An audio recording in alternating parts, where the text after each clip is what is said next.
Эта история напоминает сказку о лягушке, которая превратилась в прекрасную принцессу, только это произошло с интересным зверьком. Однажды некий мужчина, поднимаясь на свой этаж, при выходе из лифта обнаружил на полу непонятный маленький комок, издающий странные звуки. И вроде бы не котенок, не щенок, не крысеныш, а нечто совершенно другое. Хвост маленький, голова вытянутая, туловище длинное, лапки коротенькие, поди разбери, что это за диво дивное. Но бросить на произвол судьбы несчастное животное мужчина просто не мог, поэтому забрал его к себе домой.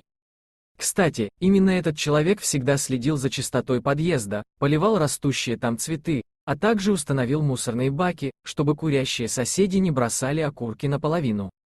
В том числе и по соображениям порядка, наш герой не смог бросить животное в подъезде собственного дома. Завернув новорожденное животное в сверток, он отнес его в свою квартиру, поступив благородно. Мужчина с большой аккуратностью отмыл найденный хрупкий комок, пытаясь разобрать, кто же это все-таки такой. Затем он отнес найденыша на кухню, чтобы накормить.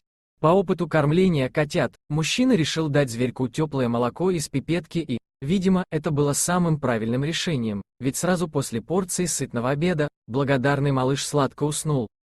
Уже через несколько часов кроху ждал такой же ужин, а спустя неделю ухода и кормления звереныш заметно оброс шерстью и подрос. Мужчина выбрал для малыша подходящее имя Луки, счастливчик, ведь удача действительно улыбнулась животному, когда его подобрал такой добрый и неравнодушный человек. И вот через некоторый промежуток времени, когда зверек окончательно вырос, стало понятно, что за невиданный комок попал в руки нашего героя. Им оказался баргузинский соболь, которого мужчина оставил в своем доме, как нового члена семьи. Но как детеныш соболя очутился в подъезде жилого дома, до сих пор остается загадкой. Еще одна загадка — деформированная часть задней лапы у животного, из-за чего он не может долго носиться по сугробам во время прогулок. В любом случае, очевидно, что удачливым оказался не только спасенный соболь, но и его счастливый владелец. Спасибо за просмотр. Если вам понравился видеоролик, то подпишитесь на наш канал, а также поделитесь этим видеороликом со своими друзьями и знакомыми.